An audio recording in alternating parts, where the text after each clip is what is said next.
تو یہ مفسد اور طغیان میں کیا فرق ہے؟ کس میں اور کس میں؟ طغیان تو سمجھیے مفسد جو ہے یعنی کہ فساد پیدا کرنے والے. اچھا مفسد. طغیانی جو ہے وہ میرے رویے کا نام ہے، اور مفسد وہ آدمی ہے جو رویے میں ہو سکتا ہے اچھا ہو، سرکش نہ ہو، لیکن فساد پیدا کر رہا. مثال کے طور پر فرعون کہ قرآن نے کہا ہے کہ وہ طغیانی میں تھا، انہو طغیٰ قرآن نے بیان کیا، لیکن وہ فساد ضروری نہیں کہ اسے پیدا ہو. لیکن ایک مفسد آدمی ہو سکتا ہے، مثلا اسے پورے شہر میں آگ لگا دی، لیکن بڑا عاجز مسکین آدمی ہے، اس کی وجہ سے فساد پیدا ہو گیا. تو فساد اور طغیانی، فساد وہ نتائج، یعنی میں غلط باتیں کر رہا ہوں تاکہ فساد پیدا ہو، سرکش نہیں ہوں لیکن فلسفے بنا رہا ہوں، کچھ کر رہا ہوں. اور اب ان کے پیچھے محرک کیا ہو سکتا ہے؟ میری سرکشی ہو سکتی، طغیانی ہو سکتی، یا میری نفرت ہو سکتی. میں سرکش تو نہیں ہوں لیکن نفرت کی وجہ سے اسے کر رہا ہوں. تو یہ کئی اسباب کئی ہو سکتے ہیں. ان کا سبب طغیانی ہے جس کی وجہ سے یہ مفسد بنے ہوئے ہیں، یوں سمجھ لیجیے. سر یہ جن لوگوں نے دعویٰ کیا کہ ہم اللہ پر اور اس کے رسول پر ایمان لائے ہیں، تو اللہ پاک کہہ رہے ہیں کہ دراصل یہ مجھ پر اور پیغمبر پر ایمان نہیں لائے ہیں. تو اللہ پاک ان لوگوں سے مخاطب ہیں یا پیغمبر کو مطلع کر رہے ہیں؟ دیکھیے دونوں ہی چیزیں موجود ہیں. نبی صلی اللہ علیہ وسلم بھی مطلع ہو رہے ہیں اور وہ لوگ بھی مخاطب ہیں. ان کی غلطی واضح ہو رہی ہے کہ تمہیں ایسا نہیں کرنا چاہیے، اور نبی صلی اللہ علیہ وسلم کو اطلاع دی جا رہی ہے کہ یہ لوگ جو ہیں جن کی نشانیاں یہ ہیں، جس طرح کی باتیں کرتے ہیں، ان کے پیش نظر فساد ہے، ایمان نہیں ہے، وہ سرکشی میں مبتلا ہے. اس کا فائدہ کیا ہوتا ہے کہ داعی جو ہے، دعوت دینے والا، یعنی نبی کریم صلی اللہ علیہ وسلم، وہ اب اور پہلوؤں سے اور احتیاط کے ساتھ معاملات کریں گے. اور ان کے لیے یہ ہوگا کہ وہ ان کو شرم آئے گی کہ اچھا اللہ تعالیٰ کو پتہ چل گیا ہے تو میں اسے رک جاؤں. اور تیسری بات یہ ہے کہ ان کو پتہ چل جائے گا کہ واقعی کلام الہی ہے. نبی صلی اللہ علیہ وسلم کو تو اتنی باتوں کا پتہ نہیں چل سکتا، کیونکہ مجلس میں جا کر جب وہ کہیں گے تو اب اللہ کے علاوہ کس کو پتہ چلے گا. اور جو اس طرح کی باتیں کر رہے ہیں، جو دل کی باتیں اللہ تعالیٰ یہاں کھول رہے ہیں، اس سے ان کو یقین ہو جائے گا کہ یہ کلام الہی ہے، تو اتمام حجت کا ذریعہ ہی بنے گا. تو ایک کلام جب اللہ تعالیٰ جب کلام کر رہے ہوتے ہیں یا نازل کر رہے ہوتے ہیں، تو اس میں کئی پہلو ایک ہی وقت میں پیدا ہو رہے ہوتے ہیں. تو یہ بات ٹھیک ہے کہ اس میں نبی صلی اللہ علیہ وسلم کی اطلاع ہے، ان کی بھی اطلاع ہے کہ دیکھو میں اللہ ہوں، تمہاری ساری باتوں کو جان رہا ہوں، اور ان کو اصلاح کے لیے موقع بھی دے رہے ہیں. سر آپ نے کہا کہ یہ جو تیسرا گروپ ہے یہ منافق لوگ نہیں ہیں، لیکن ساتھ ہی آپ نے یہ بھی بتایا کہ وہ مسلمانوں میں جب ہوتے ہیں تو وہ کہتے ہیں کہ ہم مسلمان ہیں، اور جب اپنے شیاطین میں جاتے ہیں تو کہتے ہیں ہم تو تمہارے ساتھ ہیں، ان سے تو ہم مذاق کر رہے تھے. تو یہ دوہرا رویہ، یہ منافقت ہی تو ہے. منافقت ہوتی تو وہ پھر جملہ نہیں بولتے کہ ہم ان کو مذاق کر رہے تھے یا تمہارے ساتھ. یہ جملہ نہیں بولتے، وہ تو صفائی پیش کر رہے ہیں. ان نماکم میں صفائی پیش ہو رہی ہے.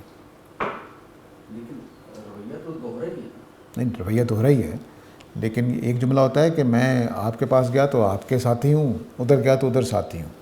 اس کے لیے بس اتنا ہی کرنا چاہیے کہ ہم آپ کے ساتھ ہیں. ان کو ہم مذاق کر رہے ہیں، یہ صفائی کا جملہ ہے. ہم تمہارے ساتھ ہیں، ان کے ساتھ تو ہم مذاق کر رہے تھے. اس کا مطلب ہے کہ کہیں پوچھا گیا ہے کہ تم ان کے جا کے ایمان کا کیوں اعلان کیا تھا. یعنی آپ سادہ جملہ تو یہ بولیں گے بھائی ہم آپ کے ساتھ ہیں، ادھر ہوں گے تو ادھر کہیں گے آپ کے ساتھ ہیں. تو یہ جملہ بولنا کہ بھئی میں آپ کے ساتھ ہوں، ان کے ساتھ تو میں مذاق کر رہا تھا، یہ صفائی پیش کرنے کا جملہ ہے. منافق یوں نہیں ہوتا. منافق ادھر بھی ٹھیک رہتا ہے، ادھر بھی ٹھیک رہتا ہے. بس کہہ سکتے ہیں کہ منافق دونوں طرف سوئیاں پیش کر رہا ہے. ہاں، دونوں طرف سوئیاں پیش کر رہا ہوں. یہ تو صفائی کا جملہ ہے، یعنی انہوں نے جو کام کرنے کے لیے بھیجا تھا وہ کر نہیں سکے. انہوں نے کام یہ بھیجا تھا کہ تم کوئی نہ کوئی سوال اٹھا دو گے، کوئی دل میں خلش پیدا کر دو گے، کسی کو نبی صلی اللہ علیہ وسلم کے اوپر کوئی نعوذ باللہ بری بات لگا دو گے. تو وہ جب سوالات ہوئے تو پھنس گئے، کہنا پڑ گیا کہ ہم تو ایمان لائے ہوئے ہیں. اب جب پوچھا جا کے شیخ صاحب نے کہ جناب کیا ہوا تھا، کیوں کہنا پڑا ایمان لاتے؟ وہ پھر کہتے ہیں کہ ہم تو آپ کے ساتھ ہیں، ادھر تو بس مذاق کر رہے تھے.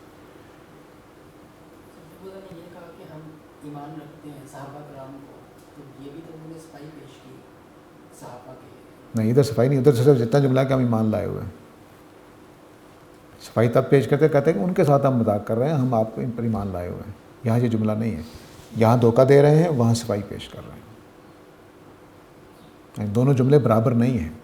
منافق کا ادھر بھی وہی جملہ ہونا چاہیے، ادھر بھی وہی جملہ ہونا چاہیے. وہ ادھر دھوکہ دے رہے ہیں صحابہ کو، ادھر جا کے صفائی پیش کر رہے ہیں، وہاں دھوکہ نہیں دے رہے، وہاں سچی بات کہہ رہے ہیں.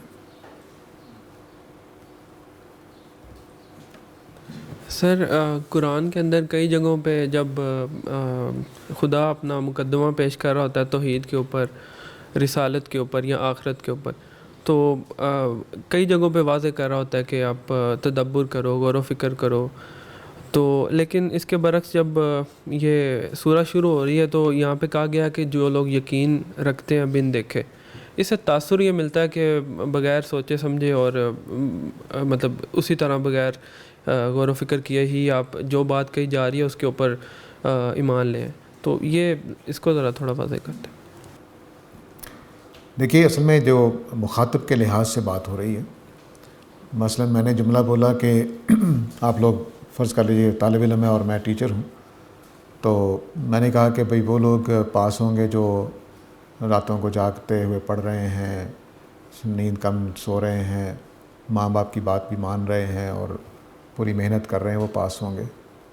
تو آپ یہ نہیں نتیجہ نکال سکتے کہ پاس ہونے کے لیے یہ بس ماں باپ کی بات اندھے بہرے اور کے مانیں گے. نہیں، یہ کچھ اوصاف ایسے بتائے جا رہے ہیں جو ان کے کامیاب ہونے کی نشانیاں بن رہی ہیں، نہ کہ یہ کہ وہ ماں باپ کی بات بغیر سوچے سمجھے مان رہے ہیں یا پاگل ہو گئے ہیں راتوں کو جاگ رہے ہیں. یہ مطلب نہیں ہے.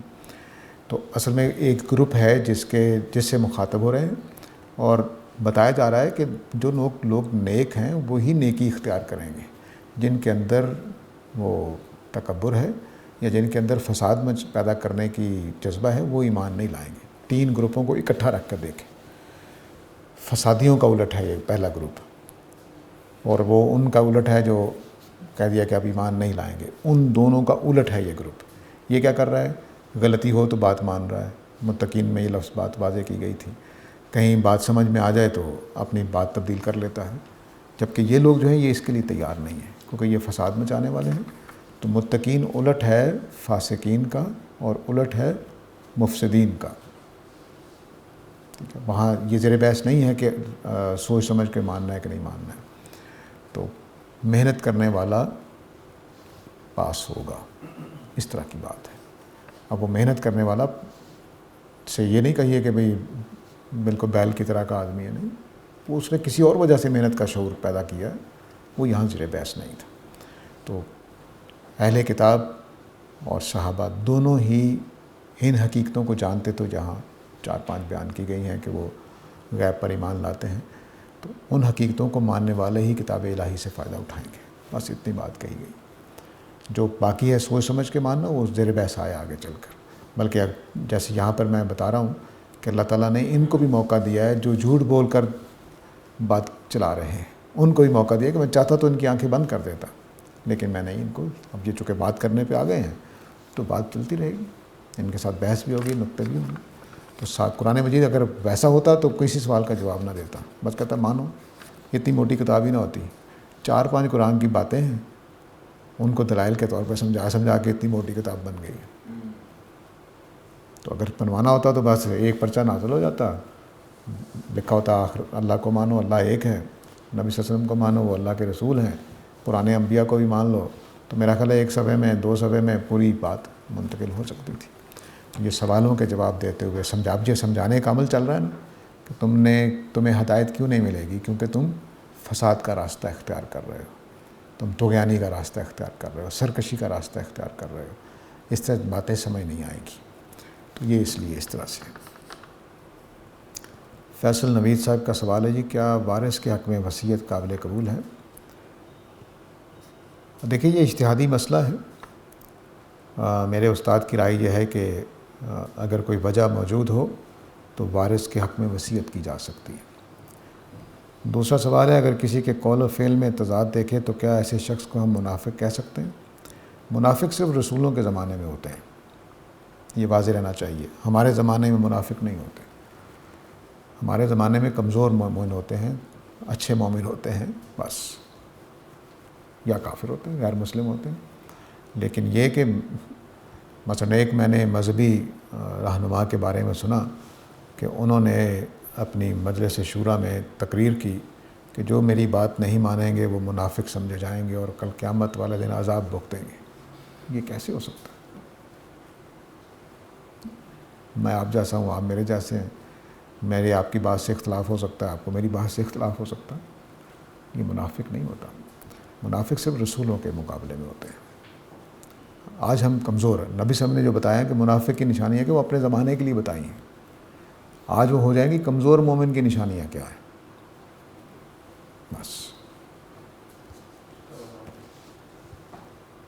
جی سر، یہ بات ہم جانتے ہیں کہ جب انسان کے جسم میں سے زندگی ختم ہو جاتی ہے تو اسے موت آ جاتی ہے. ہم عام طور پر کہتے ہیں کہ اس کا جسم مردہ ہو گیا ہے. کیا انسان کی جو شخصیت ہوتی ہے، انسان کا نفس، کیا اس کو بھی موت آتی ہے؟ دیکھیے، یہ بڑا پرانا مسئلہ ہے کہ ہماری روح مرتی ہے کہ نہیں مرتی، روح ہوتی بھی ہے کہ نہیں ہوتی. یہ لمبی بحثیں ہیں. قرآن مجید نے نفس کا لفظ بولا ہے کہ جب ہمارے موت آتی ہے تو ہمارے نفس قابو کر لیے جاتے ہیں. اس سے اس کو روح کہہ لیں، کچھ کہہ لیں، وہ جو ہے اس کا مطلب ہے کہ وہ قبض کر لیا گیا ہے. تو گویا کوئی چیز ہمارے اس مادے کے جسم سے نکال دی گئی ہے. اب وہ کس حالت میں ہے، مردہ حالت میں ہے، سوئی ہوئی حالت میں ہے، ہمیں نہیں بتایا گیا. قرآن کے بعض مقامات سے لگتا ہے کہ نیند کی حالت میں ہم چلے جاتے ہیں. اس کو ایک ماضی کے واقعے سے سمجھیں کہ میری اور آپ کی جو شخصیت ہے وہ اس وقت بن گئی تھی جب عہد الست ہوا. لیکن آپ کو یاد ہے آدم علیہ السلام سے لے کر جب وہ بنائے گئے تھے آج تک کچھ یاد ہے پیدا ہونے تک؟ کیا حالت ہے؟ اس کو قرآن نے موت کی حالت کہا ہے. کنتم امواتا فاحیاکم ثم یمیتکم. تم مردہ تھے، پھر میں نے تمہیں زندگی دی، پھر تمہیں موت دوں گا، پھر زندگی دوں گا. تو اس سے یہ لگ رہا ہے کہ جو موت، جس کو موت کہتے ہیں، وہ دراصل سوئے رہنے کی یا بے حس ہو جانے کی حالت ہے. وہ مرنے کے بعد بھی ہمارے نفوس کے ساتھ ہو جائے گی، ہمیں کچھ پتہ نہیں ہوگا. چنانچہ قرآن کہتا ہے کہ صدیاں گزر جائیں گی فرعون کو، قیامت والے دن اٹھایا جائے گا، کہے گا ایک دن رہے کہ 2 دن رہے اس حالت میں. تو اب تو ہمیں اس کا بھی شعور نہیں کہ ہم 1 دن رہے کہ 2 دن رہے. اپنی پرانی زندگی جو حضرت آدم کے ساتھ ہمیں پیدا کیا گیا تھا تو ہمیں نہیں پتہ اس کا. تو یہ ہے کہ شعور ہوگا. اس زندگی کا چونکہ ہم گزار کے گئے ہیں 60 70 سال 80 سال، اس کے شعور کی وجہ سے جب ہم اٹھیں گے تو کہیں گے کہ ہاں ہم 1 دن رہے یا 2 دن سوئے رہے. بلکہ قرآن کا جملہ ہے کہ وہ جب اٹھیں گے کس نے ہمیں جگا دیا ہماری نیند سے. تو وہ بس بے حسی کی حالت ہے. تو اس بے حسی کی حالت کو قرآن نے موت کہا ہے. تو ہے یہ موت ہی، لیکن یہ موت وقتی ہے، عارضی ہے، کوئی کسی کیفیت ہے. تو بس وہ اس طرح سے رہے گی. یعنی میرے آپ کے مرنے کے بعد ہمارے نفس کسی کام کا نہیں ہے، نہ اس کو کوئی شعور ہوگا، نہ وہ جاگ رہا ہے، نہ وہ سویا ہوا ہے. تو اسی کو موت کہتے ہیں. لیکن ایک ہے فنا ہو جانا، فنا نہیں ہوگا. اور سر، نفسی کی وجہ سے ہم انسان سوچنے اور سمجھنے کی صلاحیت رکھتا ہے. ہم دیکھتے ہیں کہ جانور بھی جو ہیں وہ بھی انٹیلیجنٹ مخلوق ہوتے ہیں. کیا ان میں بھی یہ چیز پائی جاتی ہے؟ جی، میرے خیال میں تو ان میں بھی پائی جاتی ہے روح، لیکن یہ ہماری امت نہیں مانتی اس بات کو. وہ کہتے ہیں جانوروں میں روح نہیں ہوتی. تو اس کی وجوہات ہیں. ظاہر ہے جانوروں کا مطالعہ ہمارا بہت کم ہے، ابھی بھی ہم نہیں جانتے ان کو اچھی طرح. لیکن جانوروں میں شعور دیکھا گیا ہے، ان کے اندر جذبات دیکھے گئے ہیں. تو ایک ٹائپ کی جانوروں کے ٹائپ کی روح ان کے اندر ہے، اور انسانوں کے ٹائپ کی روح انسانوں کے اندر ہے. یوں کم از کم ہم کہہ سکتے ہیں. تو بلکہ تو قرآن مجید سے تو معلوم ہوتا ہے کہ قرآن مجید نے زمین و آسمان سے کہا کہ تم دونوں میرے پاس آؤ، اعتیاد طوعاً او کرہا. دونوں میرے پاس آؤ، خواہ خوشی خوشی خواہ مجبوراً. تو اللہ تعالیٰ کہتے ہیں زمین و آسمان نے کہا کہ ہم آتے ہیں آپ کے پاس خوشی خوشی. مطلب کیا ہوا کہ زمین و آسمان کو بھی شعور حاصل ہے. یہ چھوٹی بات نہیں ہے. یعنی خدا کی کمیونیکیشن اس کے کائنات کے ذرے ذرے کے ساتھ شعوری ہے. تو ان کی شخصیت بھی ہے اس کا مطلب. تو اب وہ کس طرح سے بیان کرتے ہیں؟ قرآن نے اس کو بیان کیا ہے کہ یہ بھی تسبیح کرتے ہیں لیکن تم ان کی تسبیح نہیں سمجھتے. تو وہ ہمارے شعور. اب ہم کمپیوٹر کی شکل میں ایک چیز جانتے ہیں کہ مادے کے ساتھ بھی ہم کمیونیکیشن کر لیتے ہیں.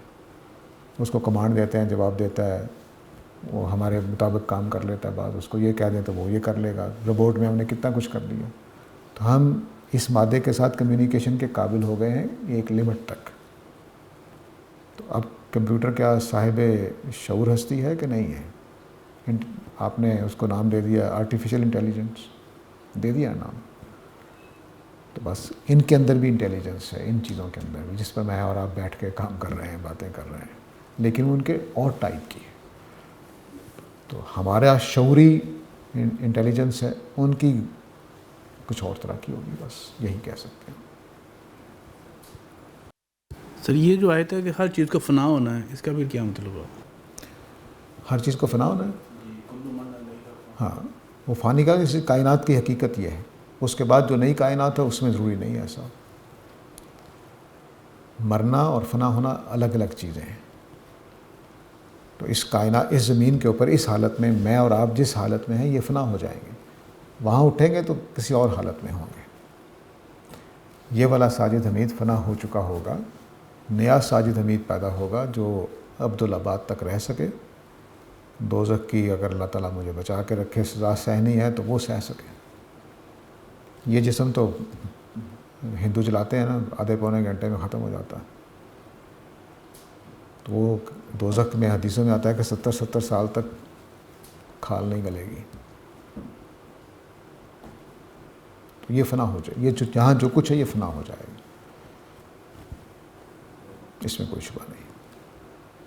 جیسے قرآن میں ایک جگہ پہ آتا ہے کہ دوزخ کی جو آہٹ ہے وہ بھی نہیں سنیں گے، اور ایک جگہ پہ آتا ہے کہ وہ کوئی بیٹھا ہوگا اس کو یاد آئے گا کہ میرا ایک جاننے والا تھا، تو اس کے بعد اس کو دکھایا جائے گا یا ان سے بات وغیرہ ہوگی. یہ پھر کیا؟ دو مضامین الگ الگ ہیں.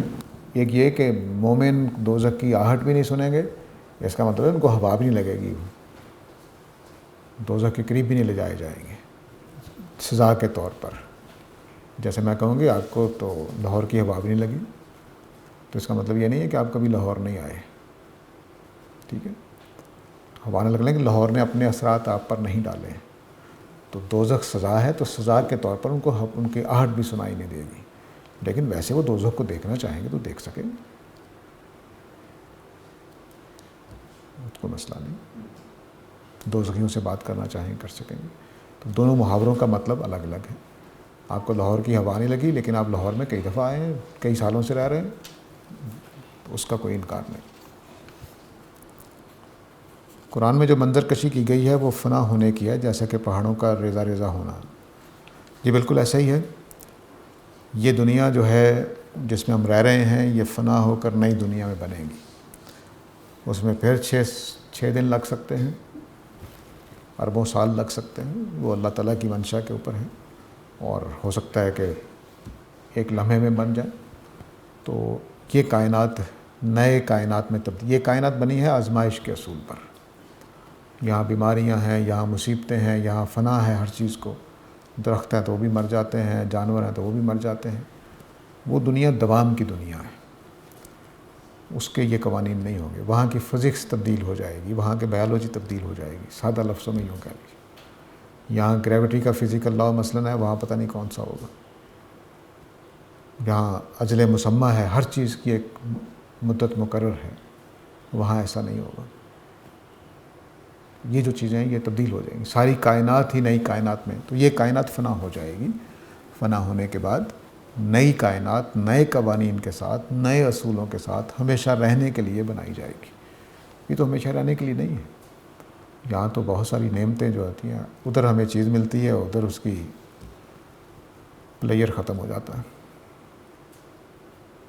تو وہ دنیا اس طرح کی نہیں ہے، وہ اور طرح کی دنیا. یا آپ کچھ کہنا چاہ رہے تھے؟ سر خدا کی صفات بہت زیادہ دیکھا جائے تو جگہ جگہ پہ ملتی ہے. معاف کرنے والا ہے، رحمان ہے، رحیم ہے.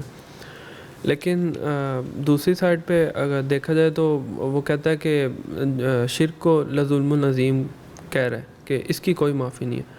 تو یہ اس قانون کے تھوڑا بات مترادف اگینسٹ لگتی ہے کہ ایک طرف وہ سارا کچھ معاف بھی کر رہا ہے, بندے کو کہہ رہا ہے کہ تم جتنی مرضی غلطیاں کر کے آ جاؤ, جو مرضی گناہ کر کے آ جاؤ, میں تمہیں معاف کر دوں گا, لیکن اگر میرے ساتھ کسی کو شریک ٹھہراؤ گے تو اس بات کی کوئی معافی نہیں ہے.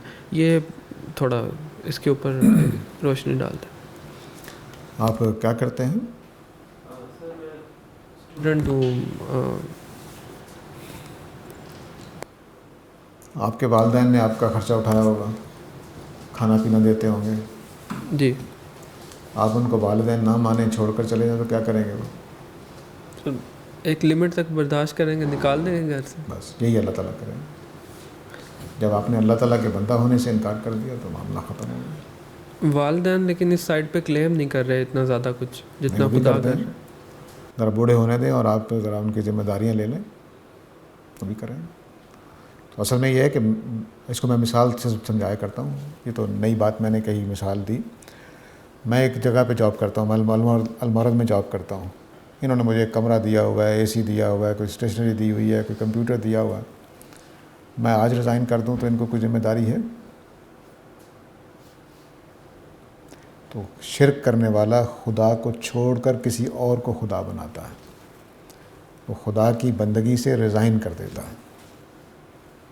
اس لیے خدا کے پاس اس کے لیے کوئی چیز نہیں ہے, وہ خود نکلا ہے. ہاں, دنیا میں رجوع کر لے تو معافی ہے. وہ تو سارے عربوں کو نبی صلی اللہ علیہ وسلم نے کہا کہ مان لو تو بچ جاؤ گے.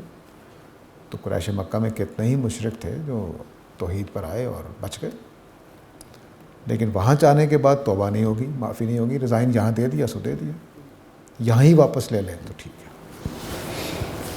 قتل اور بدکاری کی بھی اللہ تعالیٰ نے کہا ہے کہ ہمیشہ کی جہنم کی سزا ہے, لیکن یہاں پر یہ کیوں کہا ہے کہ صرف شرک کی معافی نہیں ہے, باقی گناہ معاف؟ ہاں, اللہ تعالیٰ نے پوری جو بات کہی ہے وہ یہ ہے کہ چھوٹے چھوٹے گناہ کر کے آؤ گے تو معاف کر دوں گا, کبیرہ گناہ معاف نہیں کروں گا. اس کے اندر ایک شرک ہے. ٹھیک ہے, اب کبیرہ گناہ خدا کے راستے میں ہوئے ہیں تو شرک صرف رہ جاتا ہے.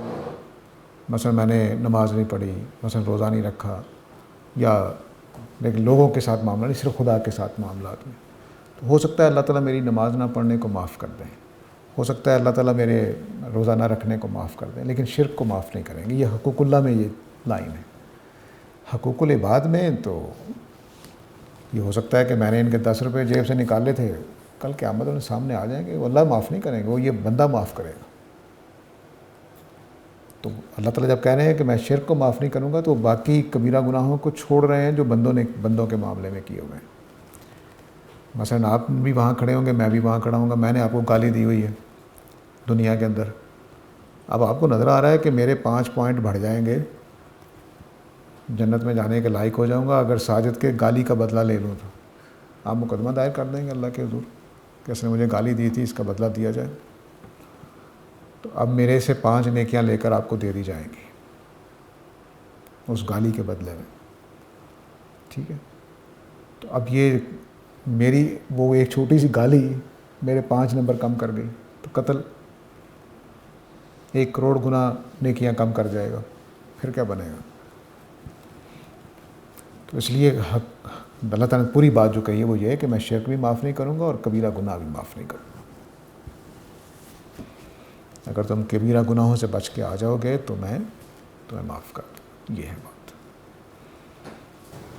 سر, کمرے میں یا گھر میں کوئی تصویر پکچر لگانا اسلام اس کی اجازت دیتا ہے کہ نہیں؟ اللہ تعالیٰ اسلام اجازت بھی دیتا ہے اور منع بھی کرتا ہے. جن تصویروں میں کوئی عیب نہیں ہے, کوئی خرابی نہیں ہے, کوئی شرک نہیں ہے, کوئی بت پرستی نہیں ہے, وہ آپ لگا سکتے ہیں. فحاشی اور ریانی نہیں ہے, آپ لگا سکتے ہیں. کوئی اور اخلاق یا دین سے خلاف بات نہیں اس میں, تو آپ لگا سکتے ہیں. لیکن اگر اس میں شرک ہے نہیں لگا سکتے, اس میں فحاشی ہے نہیں لگا سکتے. تو کچھ تصویریں لگانے کی اجازت ہوگی, کچھ کی نہیں ہوگی. مثلا نیوڈ پکچرز آپ کوئی ایکٹ ہوتا ہوا دکھا دیں جنس کا, ناجائز ہو جائے گی. آپ شرمگاہیں دکھا دیں ناجائز ہو جائے گی، فحشاء میں آ جائے گی۔ خواتین کی مدد آپ نے ہمسائیوں کی لگائی ہوئی ہیں یا کن کی؟ اپنی ماں کی لگائی ہوئی ہے، کوئی مسئلہ نہیں، اپنی بیگم کی لگائی، وہ اس میں فحشاء کے دائرے میں آ سکتی ہے۔ اب اپنی ماں کی، بہن کی، بیگم کی لگائیں، کوئی مسئلہ نہیں ہے، دادی کی لگائیں، کوئی حرج نہیں ہے، لیکن ایک خاتون آپ کے لیے نامحرم ہے، اس کی تصویر کیوں لگائیں گے آپ؟ ہاں البتہ یہ ہے کہ کوئی ایسی بزرگ خاتون جیسے مدر ٹریسا تھی، مدر ٹریسا کی تصویر لگی ہو تو کوئی اس طرح کا شائبہ سا نہیں آتا کہ کوئی فحاشی ہو رہی ہے یا کچھ اس طرح کا، یا تو وہ ٹھیک ہے، اس میں کوئی مسئلہ نہیں ہے۔ اب وہ عمر ایسی ہے، وہ ہماری سڑکوں میں مائیں اس طرح کی پھر رہی ہوتی ہیں تو کوئی خیال بھی نہیں ہوتا اس طرح کا، تو اس کے میں کوئی حرج نہیں ہے۔ لیکن وہ اگر بہت خوبصورت تصویر ہے، لوگوں کو اٹریکٹ کرتی ہے مردوں کو، تو وہ کام خراب ہو جائے گا، وہ نہیں لگائی جا سکتی۔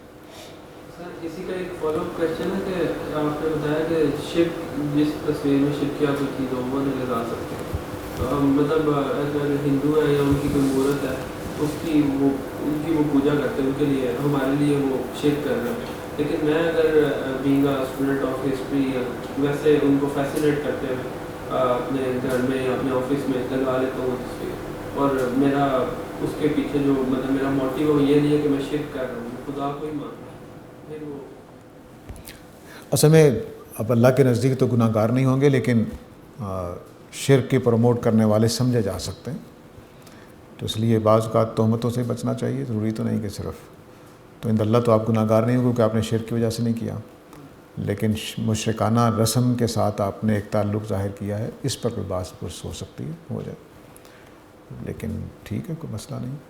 اب مثلا ہندوستان میں پیپل کی تصویر، ہندوستان میں گائے کی تصویر، ہندوستان میں مورتیوں کی تصویریں ساری ناجائز ہوں گی، مسلمانوں کو نہیں لگانی چاہیے، صرف ان کا دل جیتنے کے لیے بھی نہیں لگانی چاہیے، بہتر یہی ہے، لیکن بہرحال آپ کا اور خدا کا معاملہ ہے، میں اس میں کچھ نہیں کر سکتا۔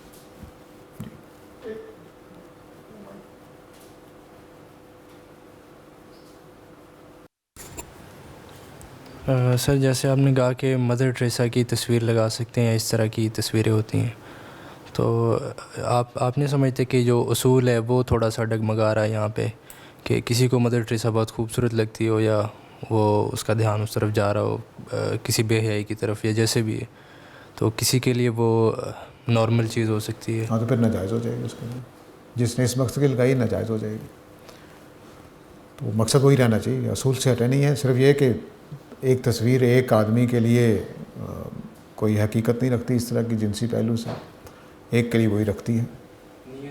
ہاں تو ایک کوئی اگر اپنی ماں کے ساتھ ایسا محسوس کرنے لگ جائے تو تب بھی گناہ گار ہے، تصویر تو ماں کی لگائی ہوئی ہے نا اس نے، تو تصویر کا قصور نہیں ہے، وہ قصور اس آدمی کا ہے جس نے یہ معنی دے دی ہے اس کو، تو وہ اس پہلو سے جس چیز میں بھی آپ کا اس طرح کی کوئی چیز ہو جائے گی وہ ناجائز ہو جائے گی۔ سر یہ جو گناہ کبیرہ کی آپ نے بات کی، تو آپ تو ٹریفک کے قوانین کو وائلیٹ کرنے کو بھی اسی ذمے میں لاتے ہیں، تو یہاں پہ جو ٹریفک کا نظام ہے، اگر آپ اکیلے سگنل پہ کھڑے ہیں تو کوئی پتہ نہیں پیچھے سے کوئی آئے تو وہ آپ کو ساتھ ہی لے جائے، چلے اللہ کے پاس جائیں گے نا، اسی کے لیے تو آئے ہیں، اس میں کیا مسئلہ ہے؟ نہیں، وہ میں ٹریفک کے قانون کو توڑنے کو عہد کی خلاف ورزی کہتا ہوں، تو عہد کی خلاف ورزی بڑے جرائم میں ہے، اس میں کوئی شبہ نہیں، تو لیکن کبھی ٹوٹ جائے اس طرح کی بچاؤ کے لیے کسی موقع پر، مجھے پرسوں ہی کرنا پڑا کہ وہ پیچھے بہت تیزی سے آ رہا تھا، تو میں نے تھوڑا سا پھر وہ جو لائن ہوتی ہے اس سے تھوڑا آگے جا کے بریک لگائی تاکہ اس کو بریک لگانے کا موقع مل جائے، تو اس میں کوئی شبہ نہیں کہ 4 انچ کے فاصلے پر اس کی گاڑی کی بریک لگی، ورنہ اس نے اڑا دینا تھا مجھے جس تیزی سے وہ آ رہا تھا، اس کا خیال تھا کہ میں بھی اشارہ توڑوں گا اور وہ بھی اشارہ توڑ کے نکل جائے گا، ایسے تو میں نے پھر تیزی سے ایسے کی تو وہ بس ایسے کر کے اس میں اور اس میں 4 انچ کا فاصلہ ہے، وہ 4 انچ آگے ہے، وہ ٹکرا جاتا میری گاڑی سے، اس میں کوئی شبہ نہیں ہے، تو اس طرح کے موقع پر میں نکل بھی سکتا تھا کہ یہ مار ڈالے گا مجھے، تو کوئی بات نہیں، جرمانہ دے دوں گا، یہ ایمرجنسی کا ضابطہ ہے، عام حالات میں مجھے ٹریفک کے قانون کی پیروی کرنی چاہیے، ایمرجنسی میں تو دیکھیں نا ایمبولینس کے لیے بنا دیتے ہیں قانون کہ بھئی اشارہ توڑ کے نکلے گی، وہ فرض کر لیجئے مجھے یہاں گولی لگی ہوئی ہے اور میرا خون بہہ رہا ہے، میں اسپتال جا رہا ہوں، خود گاڑی چلا کے جا رہا ہوں یا میرے ساتھ کوئی لے کے جا رہا ہے، تو اشارہ توڑا جا سکتا ہے جان بچانے کے لیے، لیکن یہ کہ میں ہر روز اشارہ توڑوں چھوٹے چھوٹے وجہ سے، یہ قانون کی خلاف ورزی ہے اور یہ گناہ ہے۔ بندہ مومن دنیا کے وعدے، دنیا کے قوانین، اس کی بھی پیروی کرتا ہے، وہ نہیں چھوڑتا۔ سر آپ نے درس کے دوران مثال دی کہ وہ زکوٰۃ کے حوالے سے کہ وہ اللہ کو دھوکہ دینے کی کوشش کر رہے ہیں ہم آج بھی، کہ وہ اوپر سے گندم سے ڈانپ دیتے ہیں۔ اسی سے ملتا جلتا ایک جس طرح ہمارے یہاں سود کا کانسیپٹ ہے ٹریڈیشنلی، کہ 2012 کے اندر اگر مثال کے طور پر میں نے کسی کو 20,000 ادھار دیے ہیں، آج کے دور میں وہ ٹائم ویلیو آف منی کے کانسیپٹ کو اگر ہم دیکھیں کہ وہ اگر 20,000 2012 میں تھے تو وہ آج کے شاید ہو سکتا ہے 30,000 ہوں یا مطلب اس سے کچھ کم ہوں۔ تو مطلب اگر ہم یہ ٹائم ویلیو آف منی کی اصطلاح کو استعمال کر رہے ہیں، یہ بھی کوئی ہیلے بہانے بنانے کی کوئی کوشش ہے کہ جو ٹریڈیشنل کانسیپٹ ہے وہ بالکل سود کے حوالے سے غلط ہے؟ میں تو اسے غلط سمجھتا ہوں، آپ اس پر اپنی رائے کا اظہار کریں۔ دیکھیے جو کرنسی ہے اس کی اپنی کوئی ویلیو نہیں ہوتی، وہ تو کاغذ کا ایک ٹکڑا ہے۔ پرانے زمانے میں سونا ہوتا تھا، چاندی ہوتی تھی، اس کی ایک ویلیو ہوتی تھی۔ اب دیکھیں نا ہمارے ہاں نبی صلی اللہ علیہ وسلم کے زمانے، حضرت معاویہ کے زمانے میں 7.5 تولے سونا برابر تھا 52 تولے چاندی کے۔ آج میرا خیال ہے کہ 1.25 لاکھ روپے کا تولہ ہے سونا اور 1.40۔ اچھا، تو چاندی 900 روپے تولہ، تو اندازہ لگا لیں۔ تو اب یہ کیوں ہوا ہے کہ کرنسی نے ان کی جگہ لے لی۔ اب ہم کرنسی سے کموڈیٹیز کو ایویلیویٹ کرتے ہیں اور ان کی وجہ سے کرنسی ہو رہی ہوتی ہے، ٹھیک ہے۔ تو کرنسی کوئی چیز نہیں ہے۔ آپ یہ دیکھیں کہ واقعی پیسے کی قیمت کم ہوتی ہے۔ ابھی کل ہی ڈالر کہاں پہنچا ہے، 200 تک چلا گیا، 201 تک۔ تو یہ جو ڈالر کی اتنی جمپ ہے، یہ روپے کی قیمت کم کر گیا ہے۔ تو اس کو نبی کریم صلی اللہ علیہ وسلم کے زمانے میں خود نبی کریم صلی اللہ علیہ وسلم سے یہ مسئلہ، جس طرح ہمارے کرنسی ہے، اسی طرح پرانے زمانے میں کچھ اجناس، کچھ کموڈیٹیز جو تھی وہ کرنسی کی شکل اختیار کر لیتی تھی، تو ان کے اتار چڑھاؤ ہوتا تھا، ان کا اتار چڑھاؤ ہوتا تھا۔ مثلا چاندی کی قیمت کم زیادہ ہو رہی ہے، سونے کی قیمت کم زیادہ ہو رہی ہے، جو اگر کرنسی کی حیثیت اختیار کر گئے تو ان کی قیمت کم زیادہ ہو رہی ہوتی تھی۔ تو پھر نبی صلی اللہ علیہ وسلم نے کہا کہ تم اس طرح کی چیزیں ایک اسی چیز کے بدلے میں نہ خریدا کرو جب ادھار معاملہ ہو۔ تو مثلا آپ نے جو لینے ہیں بوری مجھ سے، میں نے آپ کو چاولوں کی مثال آج بھی ہم سمجھ سکتے ہیں۔ ہمارے ہاں چاول آتے ہیں نومبر دسمبر میں، تو سستے ہوتے ہیں، 6 مہینے گزرتے ہیں تو مہنگے ہونے شروع ہو جاتے ہیں، ٹھیک ہے۔ تو اب مثال کے طور پر میں نے آپ کو باسمتی چاول کی 1 بوری دی نومبر میں، واپس میں نے کرنی ہے جا کے مارچ اپریل مئی جون میں، تو کون سی کروں؟ تو پھر نبی صلی اللہ علیہ وسلم نے کہا کہ ایسا نہ کرو کہ تم 1 بوری چاول آج جو میں نے نومبر میں لی ہے وہی جا کے جون جولائی میں تم جا کر واپس کرو، نہیں، ان چاولوں کے بدلے کوئی اور چیز خرید لو، تو پھر وہ تم نے واپس کرنی ہے، کنورٹ کر لیا جائے۔ تو یہ سود نہیں ہے۔ تو آج ہم کنورٹ کر سکتے ہیں کہ ہم روپے کی بجائے ہم کہیں جی میں آپ کو اتنے تولے سونے کے پیسے دے رہا ہوں، آپ نے کہا 23,000 دیے، تو 23,000 جو آپ 23,000 کا کتنا سونا آئے گا وہ ان سے پوچھ لیا کریں، تو بتا دیا کریں۔ ہاں تو چیزوں میں تو ٹھیک ہوتا ہے، بعض اوقات وہ اتنا نقصان نہیں ہو رہا ہوتا، لیکن آج کل تو وہ بھی ہوتا ہے ہر چیز کی۔ کرسی 10 روپے کی تھی، آج ڈالر 200 کا ہو گیا، تو یہ 20 روپے کی ہو گئی کرسی۔ ہاں وہ تو ظاہر ہے کہ مجبوری ہے، ہر چیز تو تبدیل نہیں ہو سکتی، لیکن جو چیزیں کرنسی کی شکل میں چلی جاتی ہیں اس میں پھر کیونکہ سارے لوگ بیٹھے ہوتے ہیں، مافیا بھی بیٹھے ہوتے ہیں جو کھیل رہے ہوتے ہیں۔ مثلا ہو سکتا ہے کہ روپے کی اصل میں قیمت کم نہ ہوئی ہو، ویسے تو ہمارے یہاں تو اصل میں ہو رہی ہے کیونکہ معاشی حالات بہت برے ہیں، لیکن بعض اوقات ہوتا ہے کہ کوئی حکمران اپنے فائدے کے لیے مصنوعی طور پر کر دیتا ہے۔ مثلا میرے پاس ڈالر پڑے ہوئے ہیں، میں نے قیمت کم کر دی ڈالر کی ملک میں پرائز کے لحاظ سے، روپیہ خرید لیا، اگلے دن مہنگی کر کے بیچ دی تو فائدہ ہو جائے گا۔ تو بعض لوگ اس طرح کر رہے ہوتے ہیں، لیکن عام حالات میں یہ نہیں ہو رہا ہوتا، تو اس لیے پھر اس میں آپ جو چیزیں برابر تبادلہ، مثلا ڈالر کر لیں، میں نے ڈالر اتنے لیے تو وہ واپس کر دیں، بس ٹھیک ہو جائے گا، کیونکہ ڈالر کے کنٹرول کرنے والے ہم سے بہتر ہیں ذرا. نا جو مستحکم نظر آتی ہے بظاہر، ہوتی تو کوئی بھی مستحکم نہیں ہے، لیکن جو زیادہ کسی حد تک نظر آتی ہے. جا ہاں وہ کرنسی بن جاتا، کرنسی کی طرح استعمال ہو رہے ہوتے تھے. جو ہر ایک کے پاس ہوتے تھے، اس کو ضرورت پڑ گئی گندم کی تو اس نے جو دے کے گندم خرید لی، اس کا گندم پڑی ہوئی ہے تو اس نے چاول خرید لیے. تو یہ وہ چیزیں جو کرنسی کی شکل اختیار کر جاتی تھی. کرنسی کا مطلب ہے کہ تبادلے کی چیزیں بن جاتی تھی. تو اس لیے وہ پھر ان میں اتار چڑھاؤ مارکیٹ والے بھی کرتے تھے. صرف فصل کا موسم نہیں کرتا تھا صرف، بلکہ مثلاً ایک آڑتی نے سارے مدینے کے جو خرید لیے فرض کر لیجیے، اور رکھ لیے کہ بھئی مہنگے ہوں گے تو بیچوں گا، تو قیمت بڑھ جائے گی. اس نے مصنوعی طریقے سے جو کی قیمت بڑھا دی. تو یہ بھی ہوتا تھا، پرانے زمانے میں ہوتا تھا. نبی نے منع کیا اس سے کہ ذخیرہ اندوزی نہ کرو، تو ذخیرہ اندوزی سے قیمت بڑھا دیتے تھے. تو یہ طریقے ہر چیز کے ساتھ جو بھی روزانہ کی استعمال کی چیز ہے اس میں ہوگا. اور وہ چیز جو آپ مثال کے طور پر کوئی جوتوں میں آپ کتنا کر لیں گے، خیر وہ بھی روزانہ کے استعمال کی چیز ہے، لیکن اس طرح سے نہیں ہے. لیکن چاول میں، چینی میں مصیبت پڑ جاتی ہے. ذرا موجود نہ رہے مارکیٹ میں شور پڑ جاتا ہے. تو ان چیزوں میں پھر وہ ذخیرہ اندوزی کرتے ہیں جو روزانہ کی ضرورت ہوتی ہے. ان میں پھر قیمتیں آرام سے تیزی سے بڑھائی جا سکتی ہیں. تو آپ ہفتے کے اندر اندر اربوں روپے کما سکتے ہیں صرف چینی کو.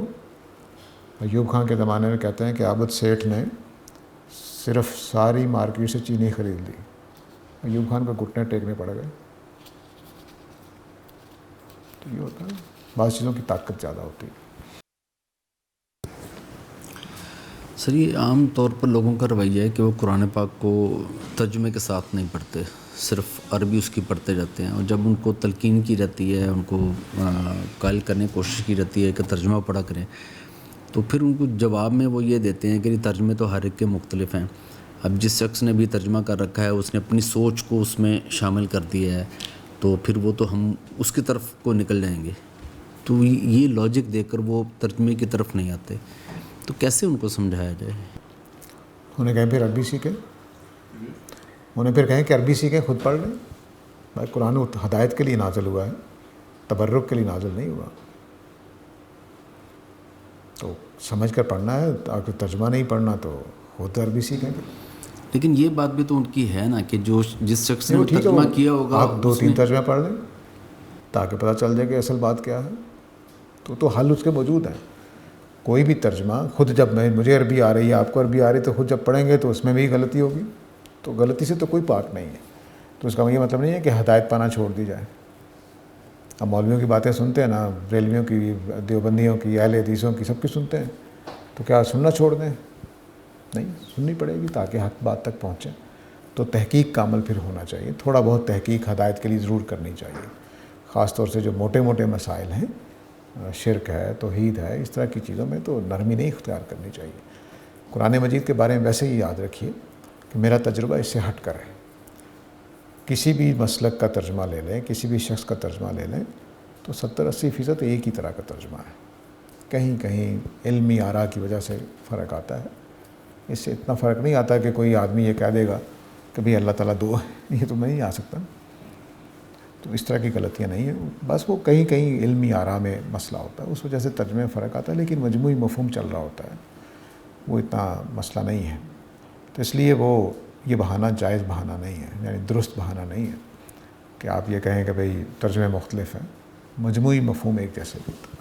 جو قرآن کی اپنی تعلیمات ہیں جو وہ زور کے ساتھ منوانا چاہتا ہے، اس میں ترجمہ میں فرق نہیں ہوتا. اس آیت میں فرق ہو جائے گا کہ زمین آسمان کٹھے تھے، الگ الگ کر دیے، اس کا کیا مطلب ہے؟ اس میں فرق ہو جائے گا. لیکن توحید میں، آخرت میں خدا جو شعور پیدا کرنا چاہتا ہے، فطرت کو بیدار کرنا چاہتا ہے، اس میں کوئی فرق نہیں ہوتا. عمومی طور پر ان آیات میں ایک جیسا ہی ترجمہ ہوتا ہے، ایک جیسی تفسیر ہوتی ہے. سر لیکن نبی صلی اللہ علیہ وسلم کے بارے میں جو عقیدہ بعض ترجمہ میں پیش کر دیا جاتا ہے کہ وہ بشر نہیں نور ہیں یا وہ حاضر و ناظر ہیں، تو اس سے تو پھر عقیدے کا مسئلہ پیدا ہو جاتا ہے. ہاں، اس طرح کے ترجمے آپ دیکھیں بریکٹوں میں اضافے کیے ہوتے ہیں، تو بریکٹوں کو نکال دیں، نکال کر پڑھ لیں. تو وہ جس طرح کی چیزیں حاضر و ناظر وغیرہ وغیرہ وہ بریکٹوں میں ڈالے ہوتے ہیں. تو بس نکال دیں. باقی وہ خود ہی آپ کو قرآن مجید، یہ باتیں ہمیشہ یاد رکھیے کہ میں نے کئی تراجم دیکھے ہیں جو اس طرح کے مسلکی ترجمے ہوتے ہیں، تو وہ ساری جگہوں پہ اعتبار کر ہی نہیں سکتے، کہیں نہ کہیں اللہ تعالیٰ پکڑ لیتے ہیں. یعنی میں نے 10 جگہوں پہ اپنا مسلک ڈال دیا، بیچ میں کوئی نہ کوئی 1 آیت 2 آیت 10 آیتیں 20 آیتیں رہ جائیں گی جس میں میں اپنا مسلک نہیں ڈال سکا. تو اللہ تعالیٰ بھی تو اوپر بیٹھے ہوئے ہیں نا، تو وہ پکڑا جاتا ہے آدمی. تو اگر آپ قرآن پڑھنا شروع کر دیں تو میں نے بریلویوں کو، دیوبندیوں کو، اہل حدیثوں کو تبدیل ہوتے دیکھا. وہ اپنے مسلک کا قرآن پڑھتے ہیں، اپنے مسلک کے خلاف ہو جاتے ہیں. کوئی مسئلہ نہیں، ترجمہ پڑھیں، 2-3 پڑھ لیں، آپ تمام مسالک کا ایک ترجمہ لے لیں، ٹھیک ہو جائے گا. پتہ چل جائے گا کہ انہوں نے کہاں کہاں تبدیلی کی ہے. ایک ہی ٹائم پہ 2-3 پڑھ لیں تو حل ہے اس کے. یہ نہیں کہ اس کے بعد قرآن پڑھنا چھوڑ دیا جائے، نہیں، اس کا سلوشن ڈھونڈنا چاہیے جو بھی خرابی ہونے کا امکان ہے اس سے بچنے کے لیے. ایک اور لاجک اس میں یہ دی جاتی ہے، لوگ کہتے ہیں کہ آپ قرآن کو جیسے عام کوئی تعلیم ہوتی ہے تو آپ کسی استاد کے بغیر نہیں سمجھ سکتے، تو اس قرآن کو بھی آپ بغیر کسی دینی عالم کے نہیں سمجھ سکتے. قرآن مجید ان واحد کتابوں میں سے ہے کہ اس کے 3-4 پرتیں ہیں. یہ ایک عوام کے لیے ہے. قرآن نے جو عوام کو پیغام دینا اس میں کوئی مشکل نہیں رکھی، وہ استاد کے بغیر آپ سمجھ جاتے ہیں، بالکل سمجھ جاتے ہیں. پھر وہ پڑھتے ہیں جہاں پر اس اساتذہ کی ضرورتیں ہوتی ہیں، اس میں پھر عام علماء کے لیے، پھر محققین علماء کے لیے، پھر مفسرین کے لیے لیولز ہوتے ہیں کہ وہ انہوں نے بیٹھ کے معنی طے کرنے ہیں، کیسے کریں گے وہ. پھر تو اس میں پھر اتنی مشکلیں بھی ہوتی ہیں کہ بڑے بڑے اسکالرز بیچارے مجبور ہو جاتے ہیں کیا کریں ہم. لیکن عوام جو قرآن مجید اصل پیغام دینا چاہتا ہے اس کے لیے تو کوئی استاد کی ضرورت نہیں ہے، کوئی استاد کی ضرورت. قرآن سے دلیل بھی دی جاتی ہے کہ قرآن نے کہا کہ ہم بہتوں کو گمراہ بھی کرتے ہیں، وہ پھر گمراہی کی طرف کیسے؟ وہ قرآن نے واضح کر دیا کہ فاسق گمراہی پاتے ہیں. قرآن سے جو فاسق نہیں ہے وہ گمراہی نہیں پائے گا. قرآن کا یضل بہ کثیرا و یہدی بہ کثیرا وما یضل بہ الا الفاسقین. میں اس کے ذریعے سے بہتوں کو گمراہ کرتا ہوں، بہتوں کو ہدایت دیتا ہوں، لیکن گمراہ صرف فاسقوں کو کرتا ہوں. تو اگر آپ فاسق نہیں ہیں تو قرآن آپ کو ہدایت دے گا. فاسق وہ ہوتا ہے جو جان بوجھ کے بات نہیں ماننا چاہتا، ذمہ داریاں مذہب کی نہیں اٹھانا چاہتا، بھاگنا چاہتا ہے، تعصب ہے، تکبر ہے، ذمہ داری سے بھاگنا ہے، فسادی ہونا ہے، ذہن کئی بس نہیں ماننی بات، یہ فاسق ہوتے ہیں. تو جو یہ ساری چیزوں سے پاک ہوگا وہ ضرور ہدایت پائے گا انشاءاللہ. سورہ البقرہ میں آغاز میں متقین کہا ہے، آگے چل کر فاسقین کہا ہے. تو متقین ہدایت پاتے ہیں، یعنی جو بات سننے والے ہیں، سمجھنے والے ہیں، اپنی غلطی کا اعتراف کرنے والے ہیں، ماننے والے ہیں، وہ ضرور ہدایت پائیں گے. جو غور کرنے والے ہیں، سمجھنے والے، جو غور کرنے والے نہیں سمجھنے والے، کانوں میں انگلیاں ڈال رہی ہیں جیسے ذکر ہوا، ان کو قرآن ہدایت نہیں دیتا. سر سود کی تعریف یہ کی جاتی ہے کہ جو شخص قرض دیتا ہے وہ اگر ایک خاص شرح کے مطابق اصل سے زیادہ جو چیز وصول کرتا ہے اسے سود کہتے ہیں.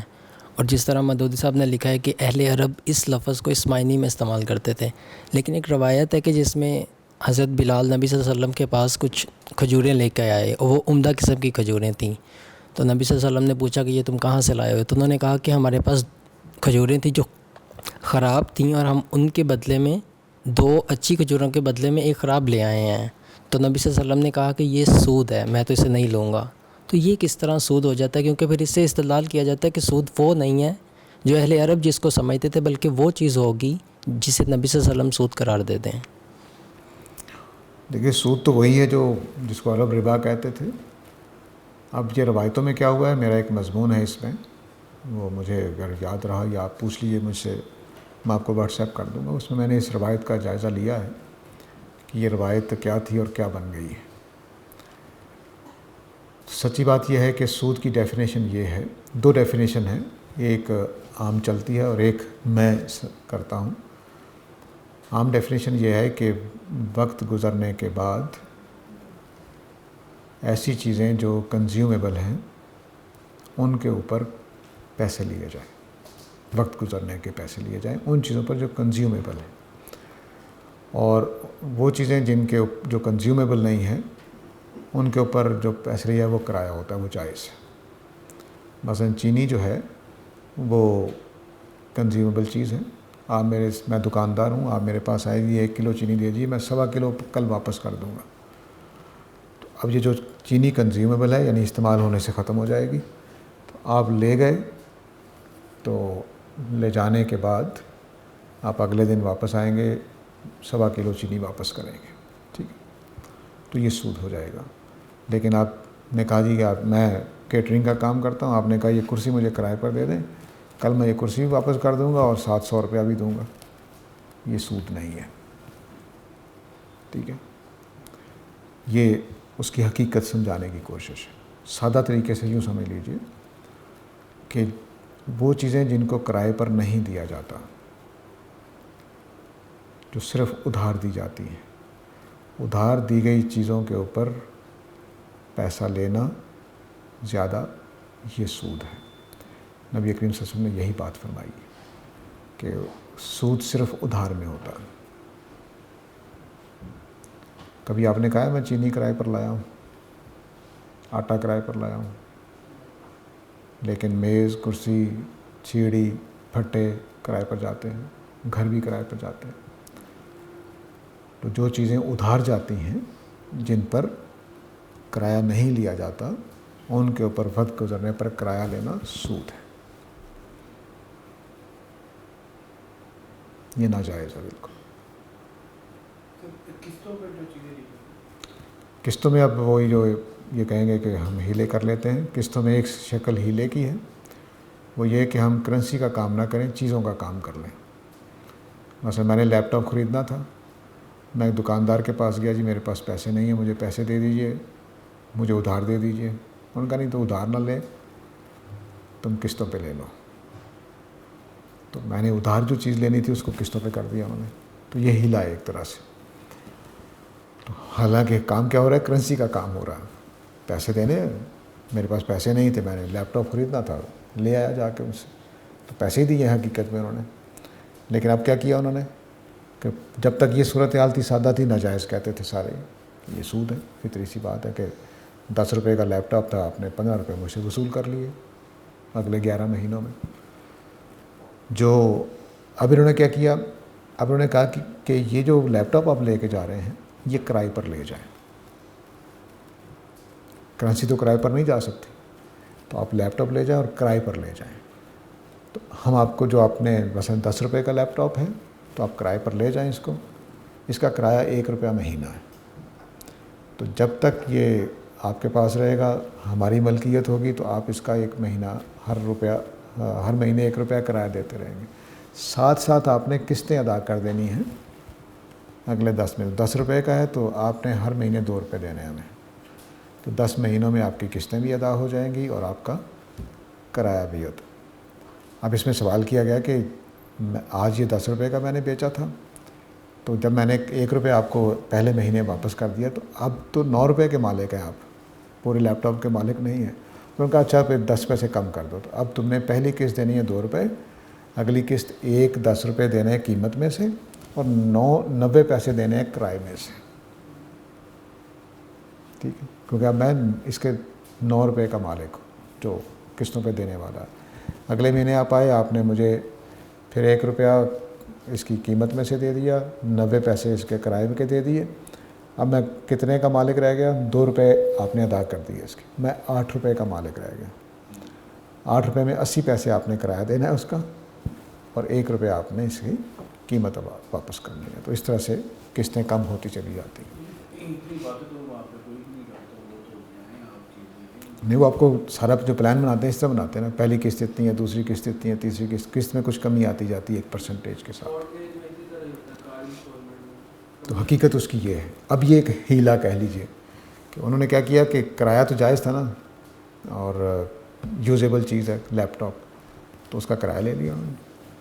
حقیقت میں کیا کر رہے ہیں؟ کرنسی دے رہے ہیں، کرنسی کے اوپر پیسے لے رہے ہیں۔ لیکن بہرحال اس کو علماء نے قبول کیا، ایک بڑی تعداد نے، کچھ نے انکار کیا۔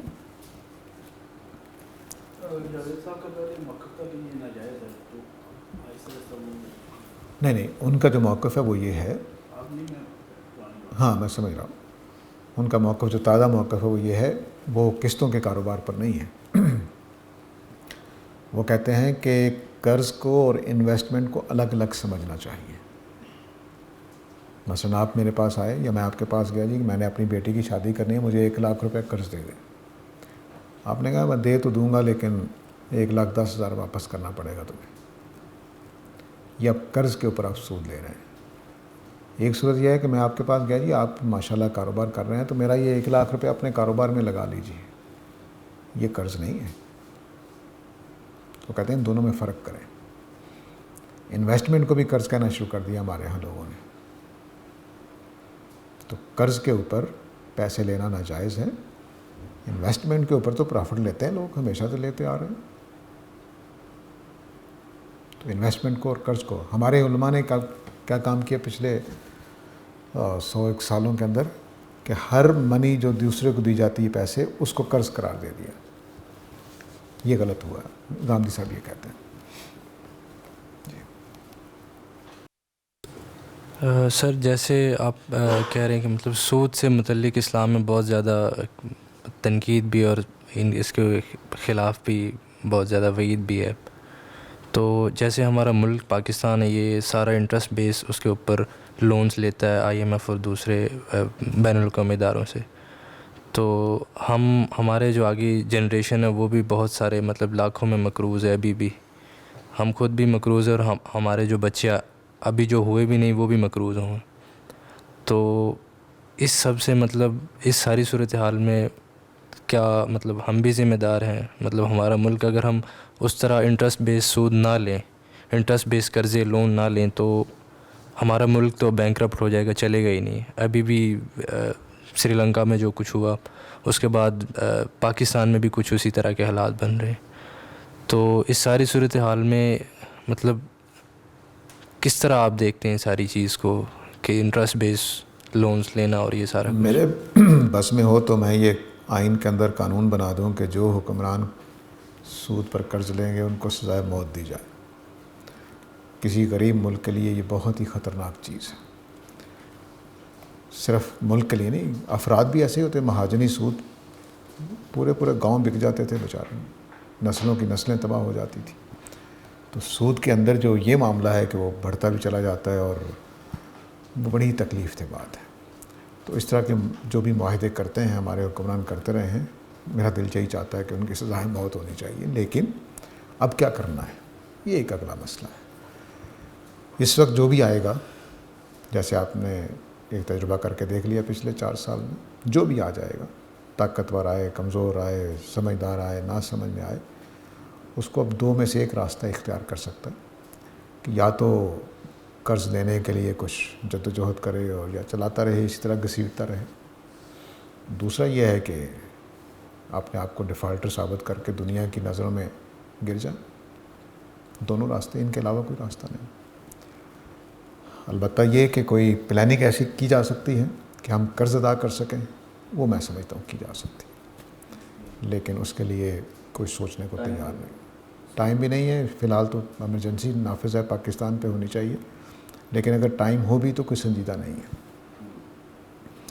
اصل میں ہمارے پچھلے 70 سالوں میں کوئی بھی مخلص لیڈر نہیں ملا پاکستان کو. اس کی وجہ یہ ہے کہ ہم لیڈر پیدا نہیں ہونے دیتے. اس میں عوام کا قصور نہیں ہے, آپ سمجھ گئے ہوں گے.